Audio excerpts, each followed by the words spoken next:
Bismillahirrahmanirrahim. Alhamdulillah wassalatu wassalamu ala Rasulillah Muhammad ibn Abdullah wa ala alihi wa sahbihi wa man wala. La hawla wa la quwwata illa billah. Subhanaka la ilma lana illa ma 'allamtana innaka antal alimul hakim.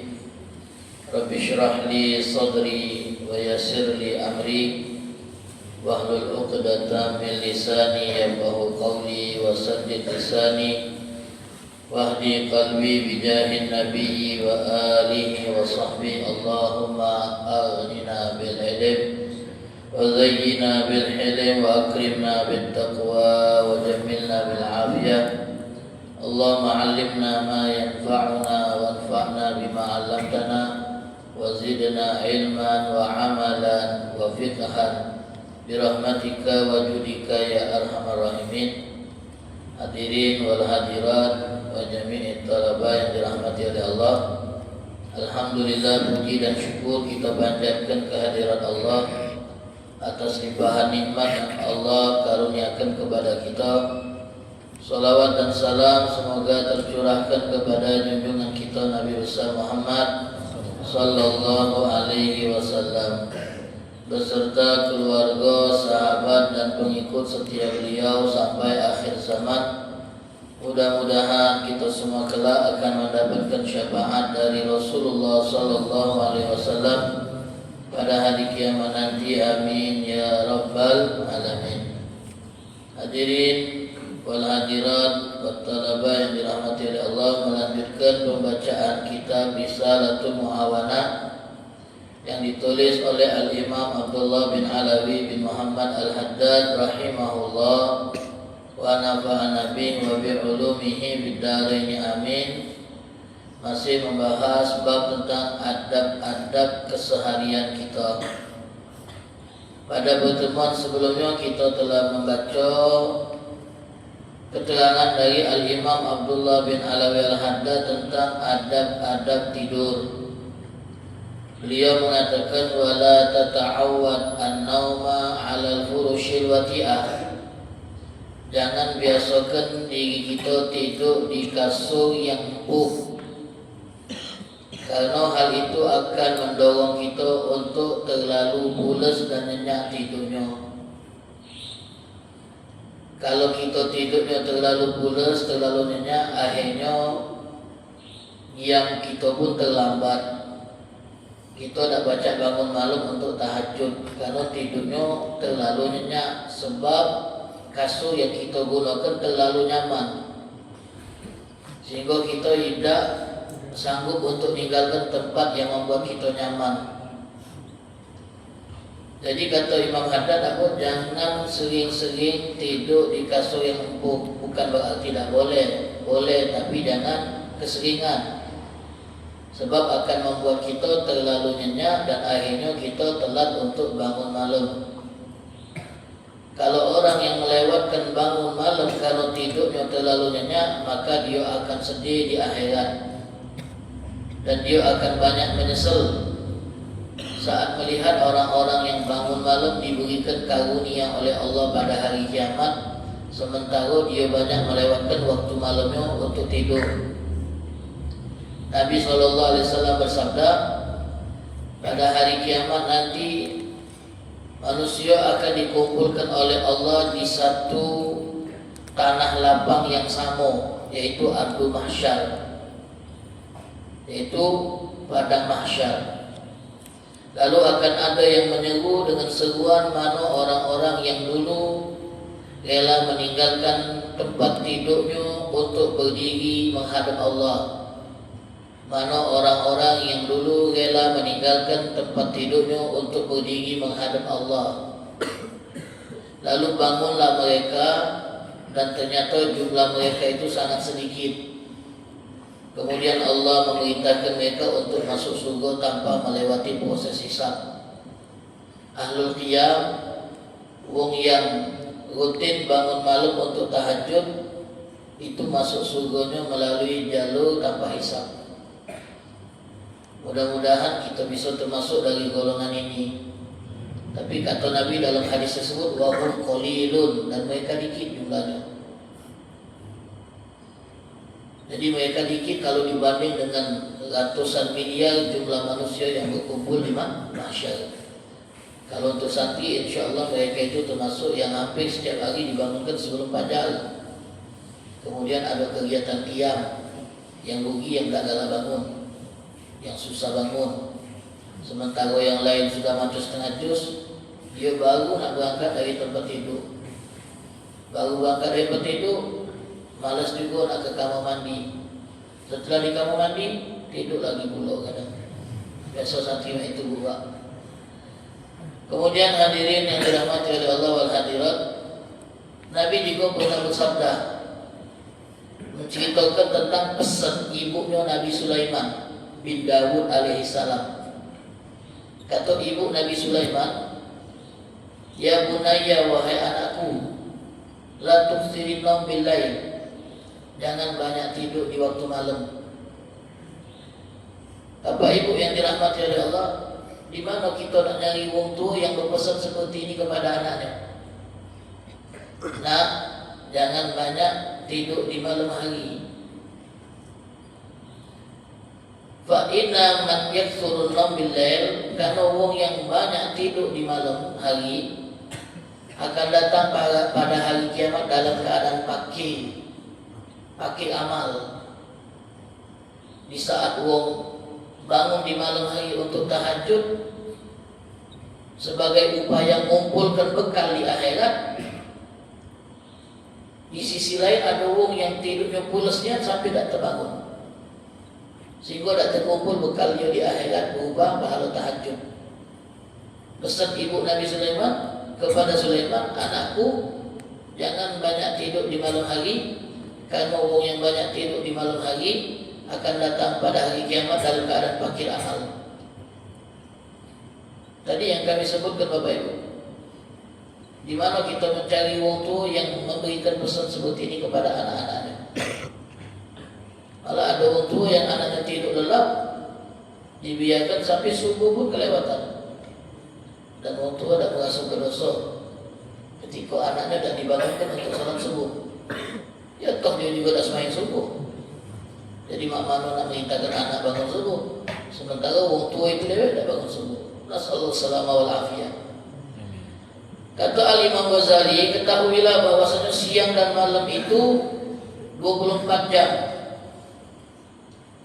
Maka kata beliau, jangan sampai tidurmu itu lebih dari 8 jam. Dalam sehari semalam itu ada 24 jam. Maka jangan sampai tidurmu itu lebih dari 8 jam sehari semalam.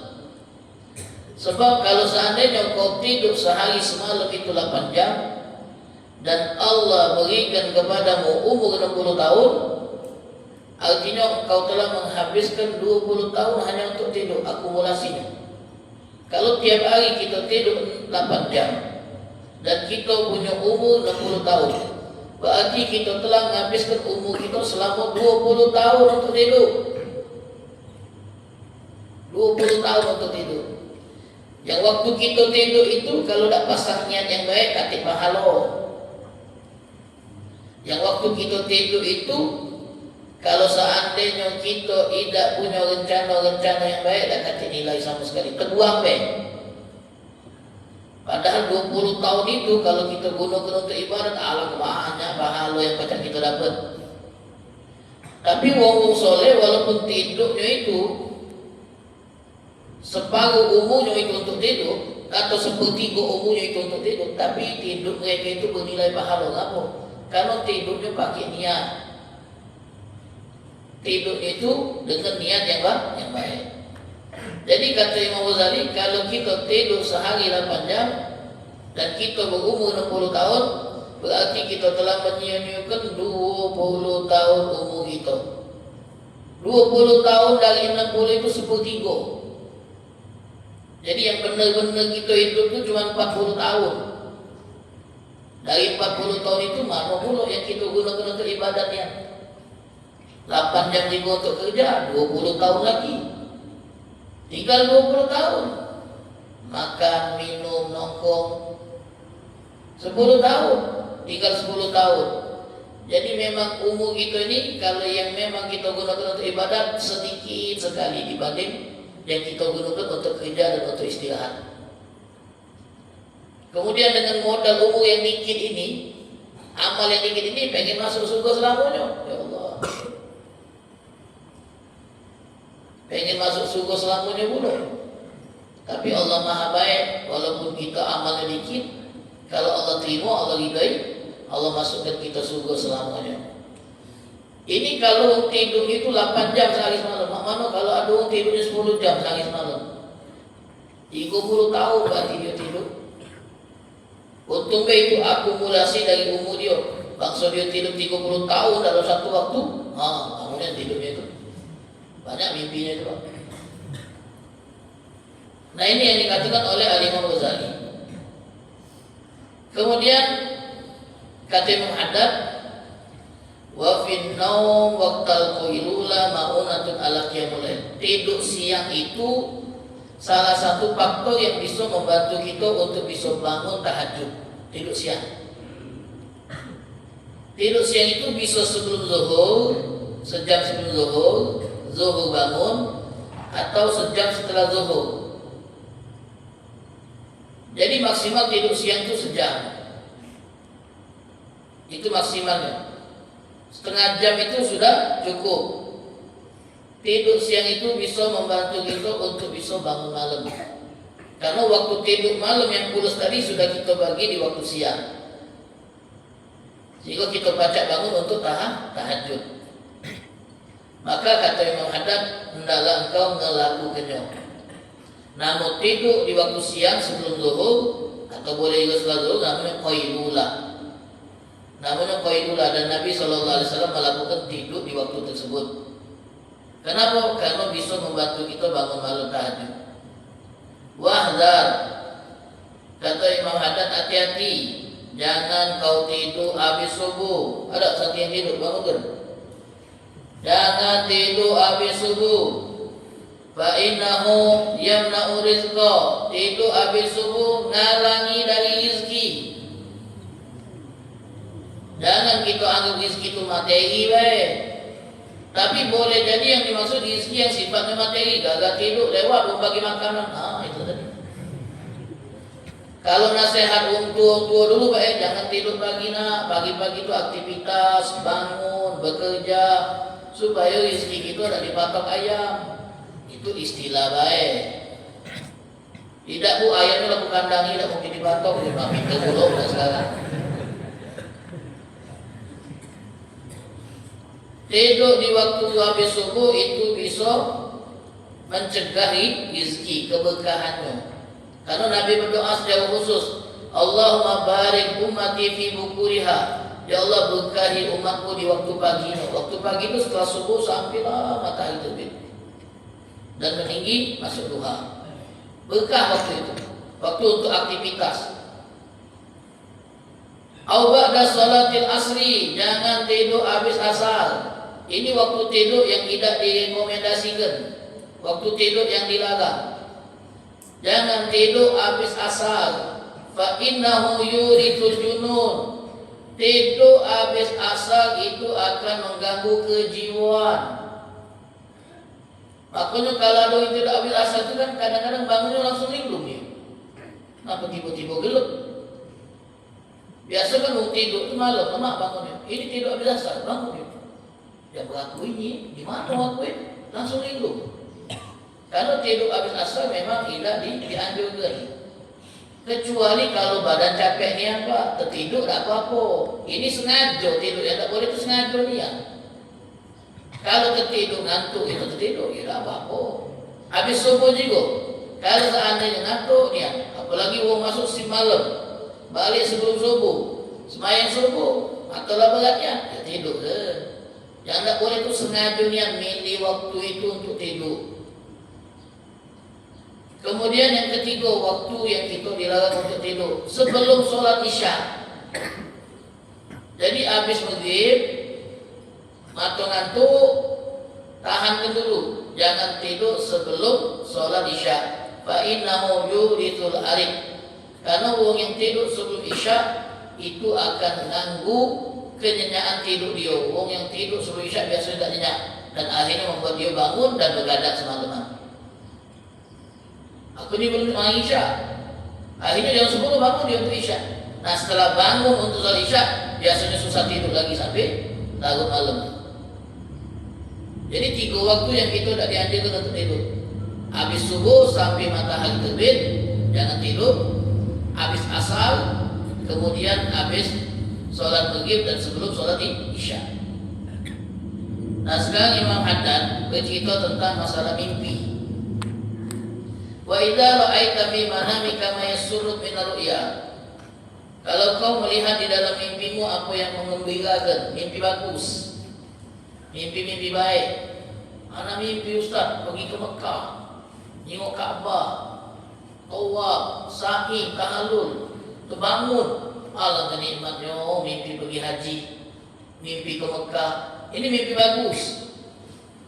Kalau kita mimpi yang bagus, kata Imam Haddad, fahmadillah, ucapkan alhamdulillah pas bangun. Alhamdulillah dijuk mimpi bagus oleh Allah malam ini. Atau mimpi ketemu keluarga yang meninggal, dan ketemunya itu dalam kondisi yang menggembirakan. Ketemu bapak, ketemu ibu yang sudah meninggal, kondisinya bagus. Ngobrol gitu, melepas kangen dan ibu, ketemu dalam mimpi, ucapkan alhamdulillah. Ini termasuk mimpi bagus. Wa awwilu bi khair. Takwilkan mimpi yang bagus yang kita tengok dengan penakwilan yang baik juga. Mimpi ke Mekah, mudah-mudahan ini jadi kabar gembira. Ada waktunya kita berangkat nian. Walaupun secara finansial tak mungkin aku baca berangkat. Ya boleh jadi itu mimpi pertanda baik dari Allah, bahwa aku suatu saat akan sampai ke sana, entah tak tahu bagaimana caranya. Takwilkan yang baik-baik. Kemudian wa idza ra'aita ma yasu'uk, kalau kita mimpi yang jelek, mimpi yang menakutkan, mimpi yang mengerikan, mimpi yang membuat kita sampai terbangun dan terkejut. Apa yang harus kita lakukan kalau kita mimpi demikian? Kata Imam Haddad, fata'awwaz billah, langsung mintalah perlindungan kepada Allah. Langsung ucapkan a'udzubillah, aku minta perlindungan kepada Allah, minasyaiton, dari gangguan setan, wa min syarril manam, dan dari buruknya mimpi yang kulihat. Lalu warful an yasari, ini berupa adab kalau kita mimpi buruk, mimpi jelek, baik sampai buat kita terbangun dan terkejut, atau pas kita bangun tu reaksi kita biasa, tapi kita ingat ya mimpi semalam mimpi buruk.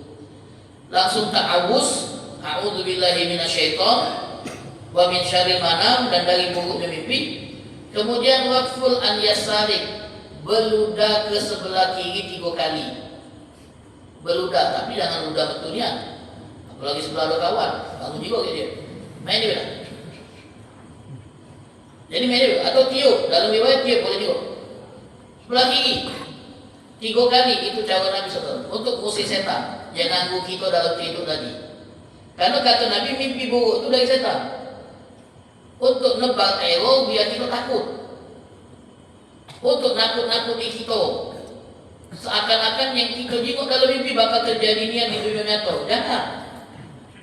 Jangan bayangkan apa yang kita lihat dalam mimpi dari hal-hal yang buruk itu bakal kita alami di dunia nyata. Makanya untuk mengisi pikiran negatif itu, langsung ta'awuz, minta perlindungan, kemudian beludah sebelah kiri. Lalu wala tuhaddis, jangan ceritakan kepada siapapun. Anggap lewat, anggap mimpi biasa.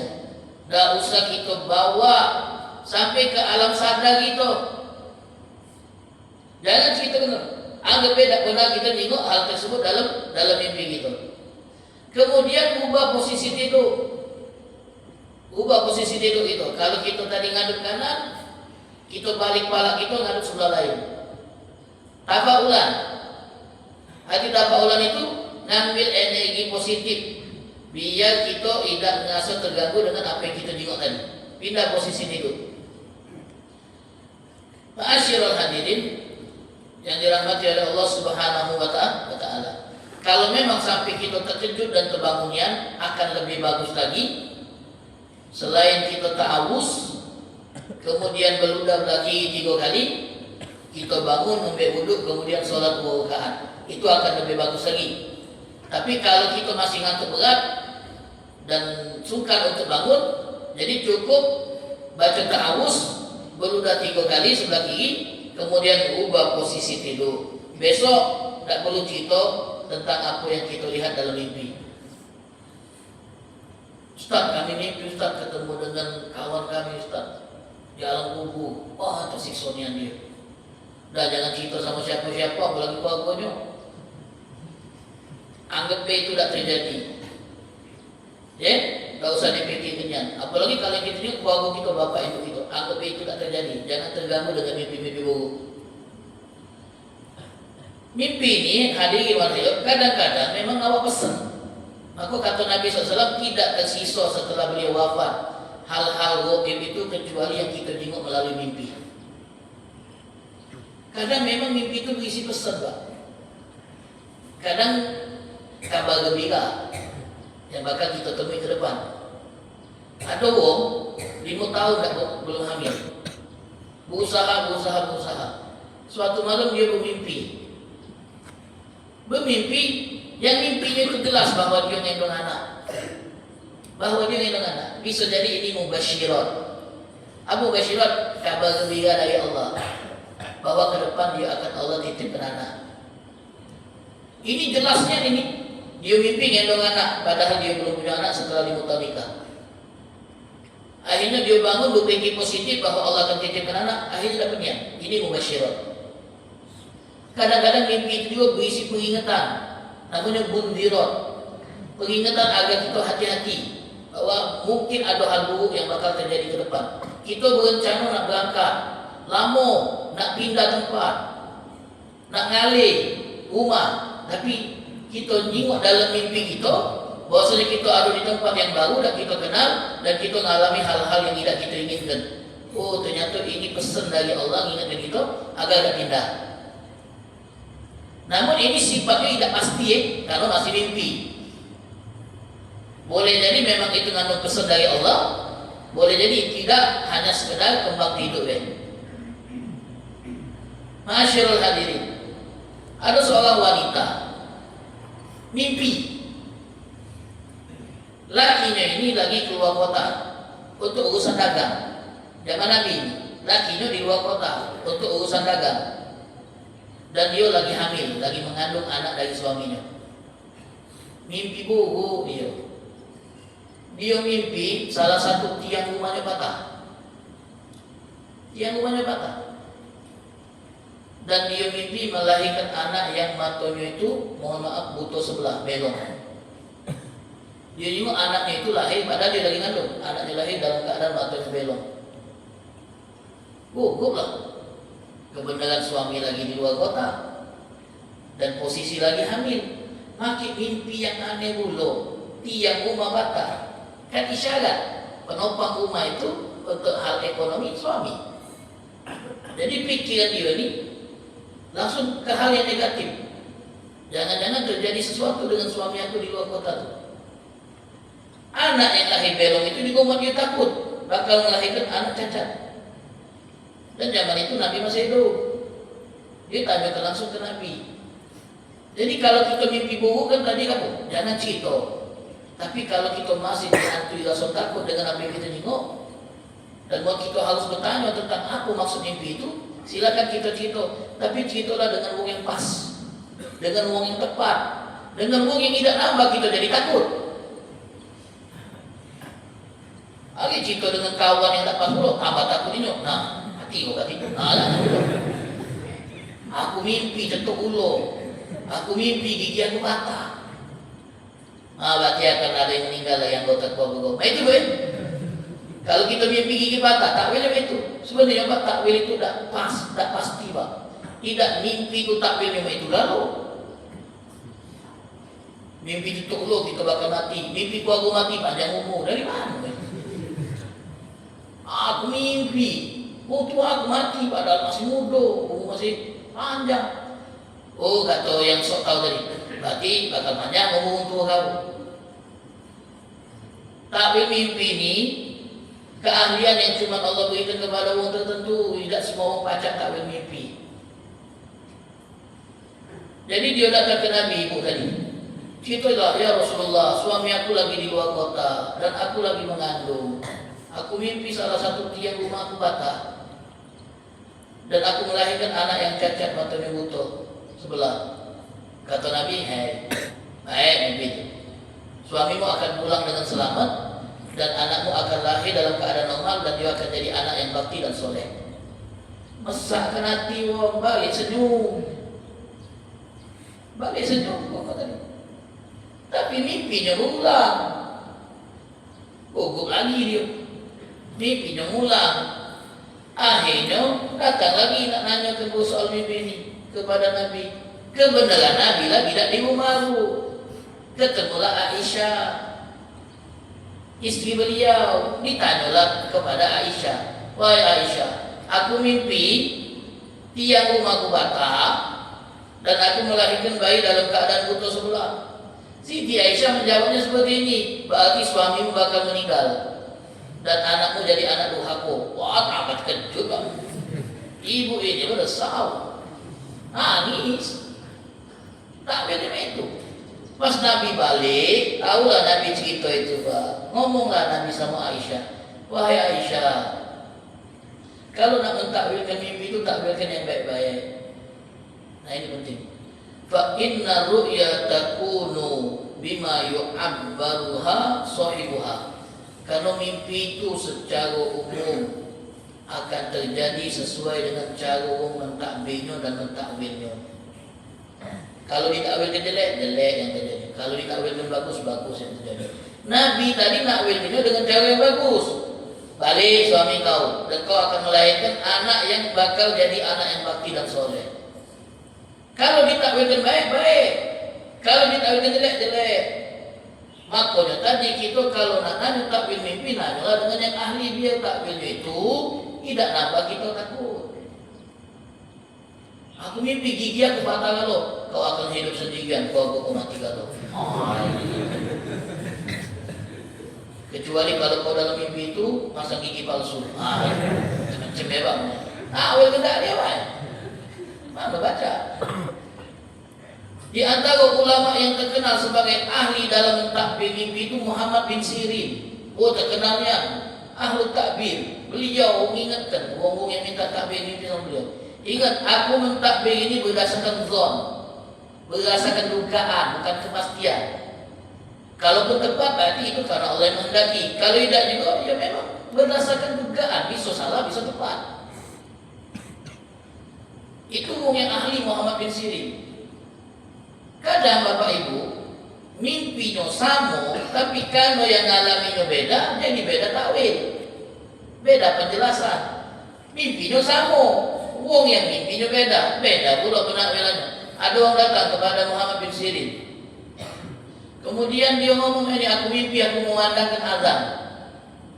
Kata Muhammad bin Sirin, awas dulu orangnya Pak. Kau bakar haji. Wah senang dia. Balik dia senyum. Datang lagi, sikut lagi. Mimpinya sama, aku mimpi, aku mengandangkan azan. Berarti kau akan terjebak kasus pencurian dan tanganmu akan dipotong. Kejut dia. Dari mana kaitan azan dengan maling dan potong tangan? Ibnu Sirin membedakan penakwilan karena berdasarkan wong yang mimpi. Wong pertama itu sosoknya baik, bagus, jadi takwilnya cocok, jadi pergi haji. Wa adzin bin nasi bil hajj. Beliau dalam takwil motif ayat, ngaitkan dengan ayat wa adzin, umumkan, adzankan. Adzan itu pengumuman, umumkan waktu sholat kan adzan. Umumkan kepada manusia wahai Ibrahim agar mereka melaksanakan haji. Jadi adzan kau itu isyarat bahwa kau pergi haji. Kenapa yang kedua kau takwilkan bahwa dia bakal mencuri dan tangannya dipotong? Karena Allah Ta'ala juga berfirman tentang hal yang sama. Dalam surah Yusuf. Dalam surah Yusuf bercerita tentang saudara-saudara Nabi Yusuf yang balik setelah dia mendapatkan jatah gandum dari Yusuf. Kemudian ada yang manggil mereka mengumumkan ada barang milik istana yang hilang. Ya? Diumumkan ada barang istana yang hilang.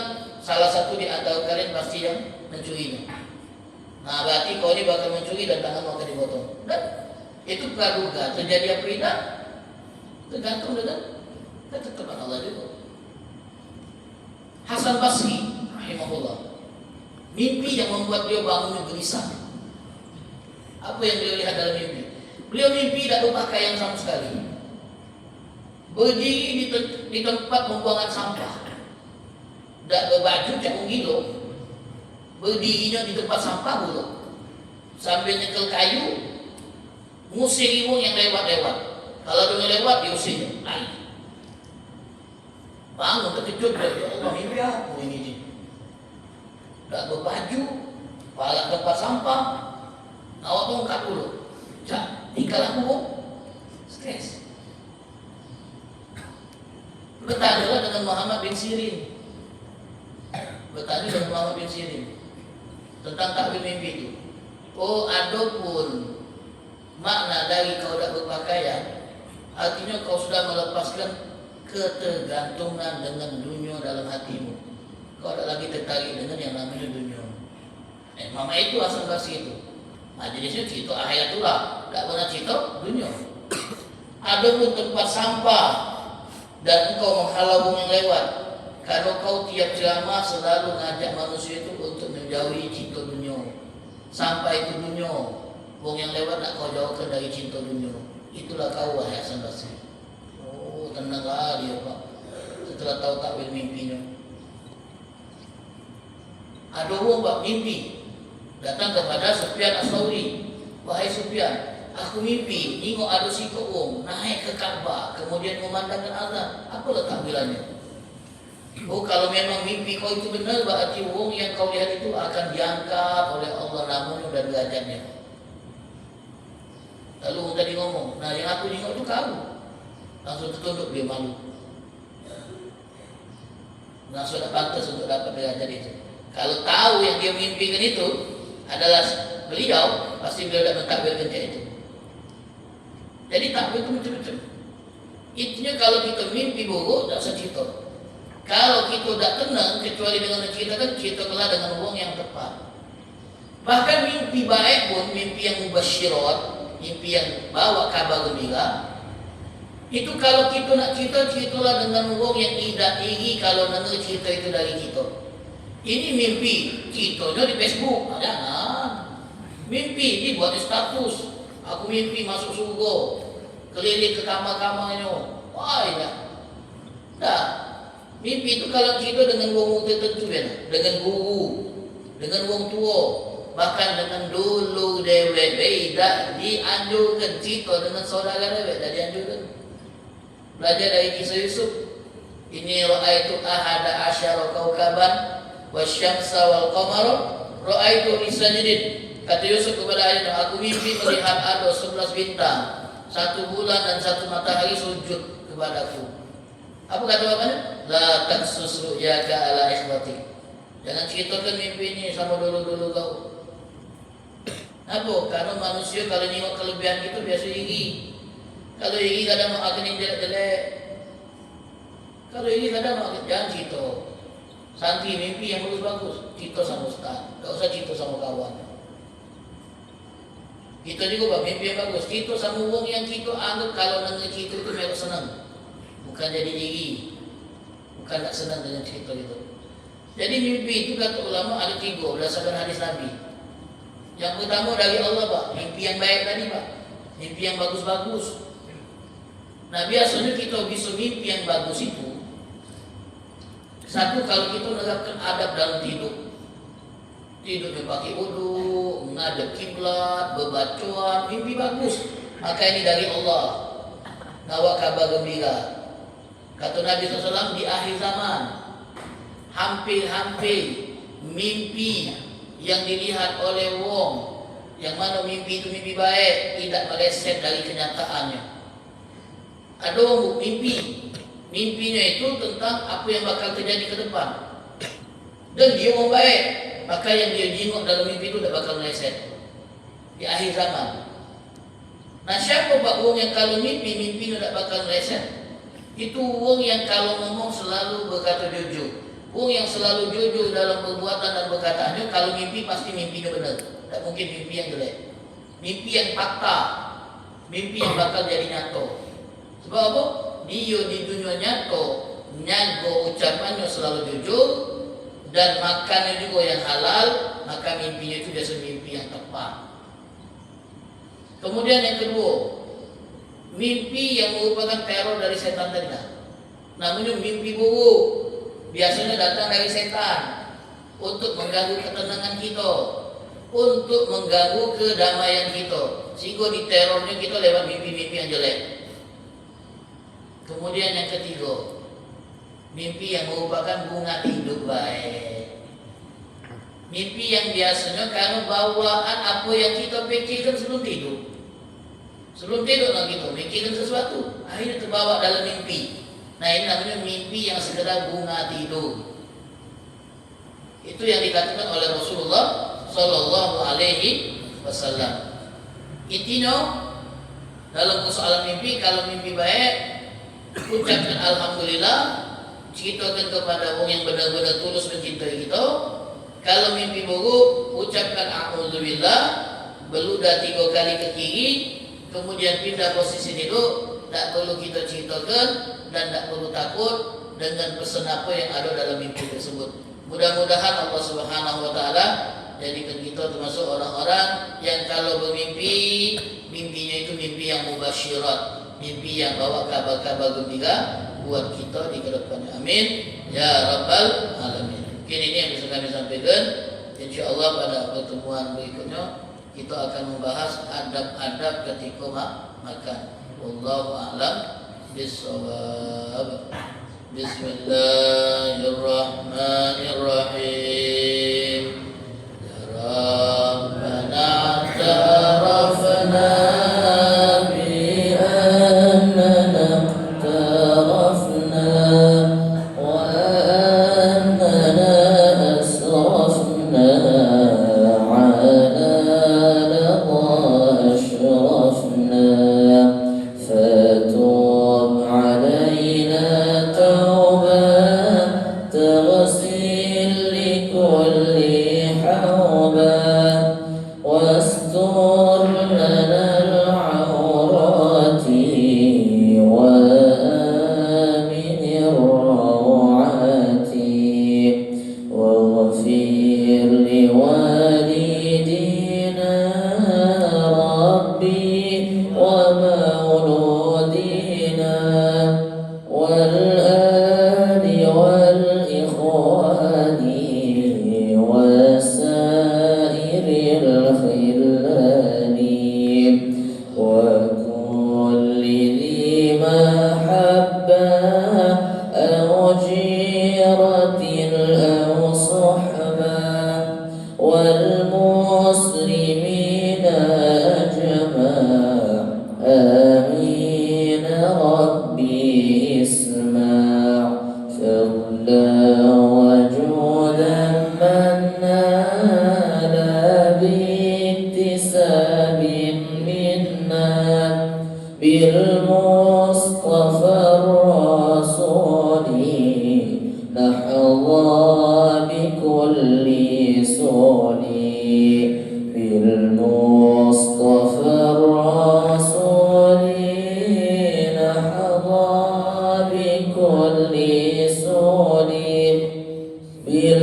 بالمصطفى الرسول نحظى بكل سول صلى وسلم ربي عليه عد الحب وآله والصحب عدد طش السحب والحمد للإله في البدء والتناهي والحمد للإله في البدء والتناهي